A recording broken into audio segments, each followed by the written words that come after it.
Today we're going to be talking about parabolas and the important features of them and identifying them from a graph.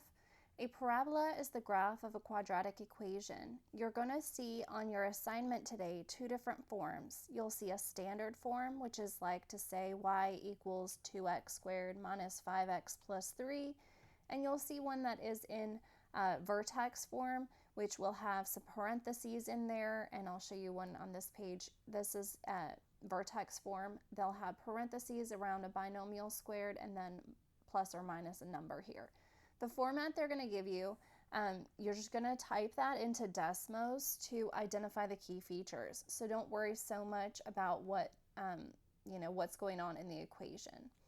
The vertex of a parabola is the highest or lowest point of the parabola. This is the turning point. It can either be a minimum or a maximum. The vertex is the minimum if it is the lowest point and a maximum if it's the highest. If your graph makes a U shape, you'll have a minimum, and if it makes a hill shape, you'll have a maximum. The x-intercepts are where the graph crosses the x-axis. There can be none, 1, or 2, depending on the equation graphed. These are also referred to as roots, zeros, and solutions depending on the situation. They will often interchange the word x-intercept with the word roots or zeros, just to see if you are remembering that those terms also mean x-intercepts. The y-intercept is where the parabola crosses the y-axis. The axis of symmetry is the equation of the line of symmetry for the parabola. This line will always be x equals to a number for algebra 1. It is always x equals to the x value of the vertex. The domain is all the possible x values for an equation or graph or a scenario. For today, with all of ours, it's just an equation, and the domain will be all real numbers. When you have a scenario, the domain will be all possible x values that make sense for the situation. The range is all the possible y values for the equation, graph, or scenario. For our questions, it'll either be y less than or equal to a number or y greater than or equal to a number, depending on if you have a minimum or a maximum. Here is a sample where I've labeled all the key features. We have an equation, and it's graphed, and I graph this on Desmos, which is where we're going to want you to graph these. And to get each of these points to show up on Desmos, if you're using your iPad, all you have to do is touch these spots with your finger. Touch the lowest spot or the highest to get the vertex. Touch where it's crossing the x-axis to get the x-intercepts. Touch where it crosses the y-axis to get the y-intercept. The axis of symmetry will not be showing up. You will have to know where that would be and write the equation for it. The axis of symmetry is always x equals a number, and that number is always coming from the vertex x value. So this is the vertex, it's the turning point. You can see that it's the very lowest where it turns around and goes back up again. So we've got our vertex at 4, -2, and you would just tap there on Desmos and it would tell you that. It is a minimum because it's the lowest point. The x-intercepts are where it's crossing the x-axis. You can see them here and here, and you would write them as points. The y-intercept is where it's crossing the y-axis. So you have that at 0, 6. The axis of symmetry is the line of symmetry for the graph, and it will always be vertical, and it will always go through the vertex, and so it's always x equals to the x value of the vertex. So here it's x equals to 4. Remember to write that as an equation. A lot of people just write the number 4, and then you would get it wrong if you did that. The domain I have written here as -infinity to +infinity. You can also just write the super R for all real numbers, or you could write the phrase all real numbers if you'd like to do it that way. For the range, since this graph has a minimum, this is the lowest point on the graph, and the lowest y value for it is -2. This means that the lowest the graph will ever be is -2, and then the graph is going to be above that for every other time. And this graph is going to keep going, so it's going to continue going forever. So how we're going to write this is to write y greater than or equal to -2. You don't have to worry about the squiggly brackets. Either way of writing this, the way that I have it here in black or the way that I wrote it on the right side here, are totally fine ways to write your answers. We're going to look at one where I'm going to show you how you might go about graphing it in Desmos. So right here I have where I graphed it in Desmos on the right. You can see I just typed in the equation that I was given, and it graphs it for me. You can see that there's some dots in gray, and I'm on the computer, so I'm going to be clicking with a mouse, but if it was on an iPad, I would just touch these spots to get these points to show up. So right here, the bottom of the graph, that's the vertex, and I tapped it and the point came up as 2, -1.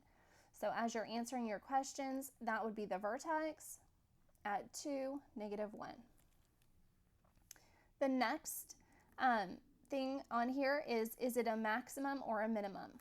Since this is a U shape and that's the bottom of it, this graph has a minimum. The x-intercepts are where the graph is crossing the x-axis.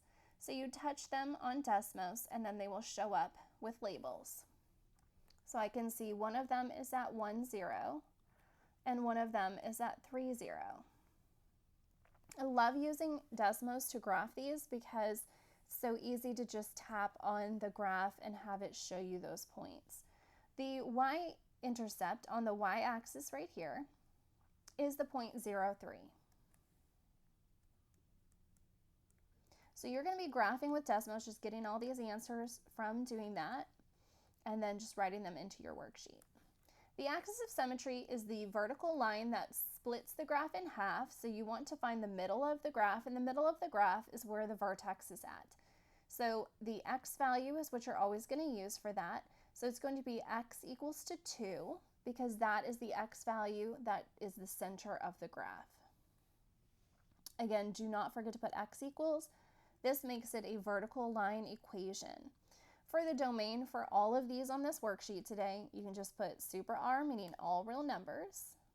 For the range, since this one has a minimum, it's going to be y greater than or equal to, and it's always going to be the y value of the vertex because that's the lowest that it ever will go.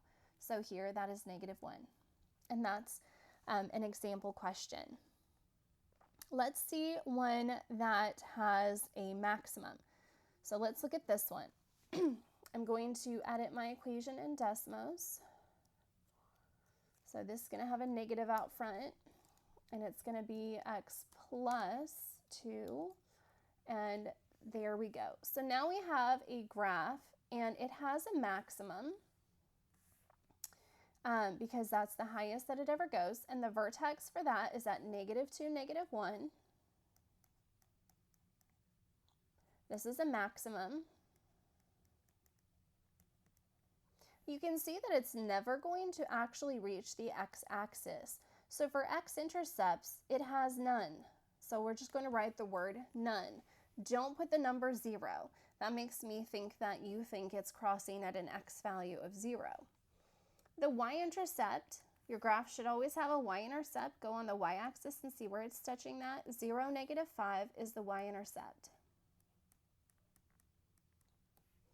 Axis of symmetry, always x equals, and you're always just going to be getting that number from the vertex here. It's -2. Domain, all real numbers, all the time for this worksheet. The times that the domain is going to be different are on tomorrow's worksheet where you have word problems, and they have sort of situational scenarios that you're going to look at, what x values make sense. And that's going to restrict your domain. But for today's worksheet, domain are always going to be all real numbers.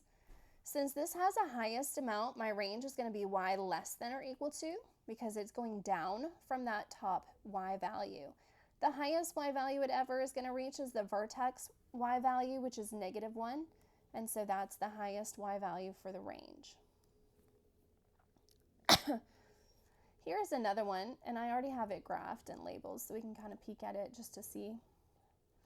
So for this graph, we have the equation, and it's graphed for us. And our vertex, that's this point right here where it's at the highest, is at the point 3, 2. So we would write 3, 2. The x-intercepts, where it's crossing the x-axis, are here and here. And so that's going to be negative 1, 0. Again, remember they can call these roots or zeros or solutions, and 7, 0. The x-intercepts will have a number for the x and a 0 for the y.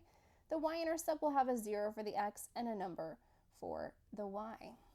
So kind of opposite location of the 0 value. The y-intercept, it'll always only have one of those, and if you tap here, it's going to show you the values for it on Desmos. So 0.875 for the y-intercept. The axis of symmetry, always x equals to the x value of the vertex, which here is 3. This one is a maximum. The domain is all real numbers, and the range, since it has a maximum, the range is going to be going down from there, so it's going to be y less than or equal to the y value from the vertex, which is a 2, so y less than or equal to 2. So that's basically how you're going to work each sample. You're just going to graph it into Desmos, tap all the important points for the key features, and fill them into the blanks. Remember, this will be accurately graded, so make sure you're careful. And if you're unhappy with your score, you can always edit and resubmit.